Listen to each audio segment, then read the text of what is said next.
கலைஸ் food சேனலுக்கு அன்புடன் எல்லோரையும் வரவேற்கிறோம். எல்லோரும் நல்லா இருக்கீங்களா? இப்போ நான் என்ன பண்ண போகிறேன்னா, கேழ்வரகுல கூழ் காய்ச்ச போகிறேன். காலையில் டிஃபனுக்கு வந்து கேழ்வரகு கூழ் சாப்பிட்லாம் அப்படின்னு சொல்லிட்டு, வெயில் அதிகமாக இருக்கா, இது கொஞ்சம் இதுதான் இருந்தாலும் வந்து கொஞ்சம் மோர் போட்டு சாப்பிடும்போது கொஞ்சம் பாடி கொஞ்சம் ஹீட்டு கூலாக இருக்கும் அப்படின்னு. எப்படி செய்யலான்னு பார்க்கலாமா?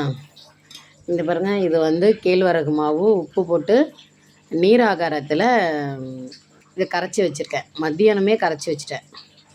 இப்போ இப்போ இந்த தண்ணி வந்து சூடு வந்துக்கிட்டு இருக்கு.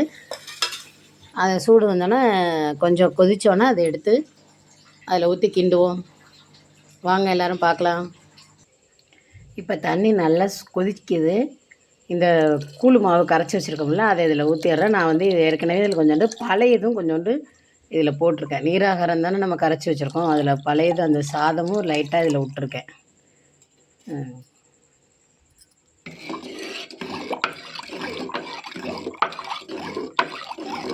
இது மண்பானையில் கரைச்சி வைக்கும்போது இது வந்து நல்லா காலையில் எடுக்கும்போது நல்லா கூலிங்காக இருக்கும். தயிர் போட்டு நல்லா வெங்காயம்லாம் அரிஞ்சு போட்டு சாப்பிட்டோம்னா சூப்பராக இருக்கும்.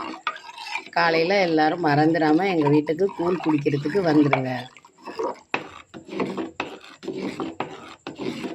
கொஞ்சோன்னு நினச்சி செஞ்சோம், ஆனால் கொஞ்சம் முக்காலுக்கு வந்துருச்சு. பார்ப்போம், இன்னும் கொதிக்க எப்படி இருக்குதுன்னு பார்ப்போம்.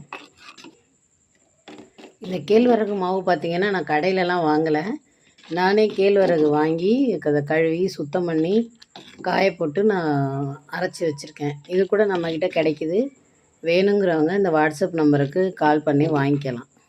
இப்போ பாருங்கள், இது பபிள்ஸாக ஒரு மாதிரி கண்ணாடி பதம்னு சொல்லுவாங்கள்ல, அது அந்த பாருங்கள் முட்டையாக வருது. இந்த டயத்தில் நம்ம இறக்கிற வேண்டியதான். நாளை காலைல உங்களுக்கு கூழ் குடி போகிறதுக்கு வாங்க எல்லோரும். எல்லோரும் சம்மர் வெக்கேஷனுக்கு எங்கெங்கே போகிறீங்க? வெயில் அதிகமாக இருக்குது. தண்ணி நிறையா சாப்பிடுங்க, மோர் நிறையா சாப்பிடுங்க, கூலிங்கான இளநீர்லாம் சாப்பிடுங்க. எல்லோரும் உடம்பு நல்லபடியாக பத்திரமா பார்த்துக்குங்க. வெயில் கடுமையாக இருக்குது. குழந்தைங்கள மெயினாக நல்லபடியாக பார்த்துங்க. குழந்தைங்களுக்கு தேவையான இதெல்லாம் செஞ்சு கொடுங்க. இந்த மாதிரி உடம்ப கூல் பண்ணுறதுக்கான ஐட்டம்ஸ்லாம் செஞ்சு கொடுங்க.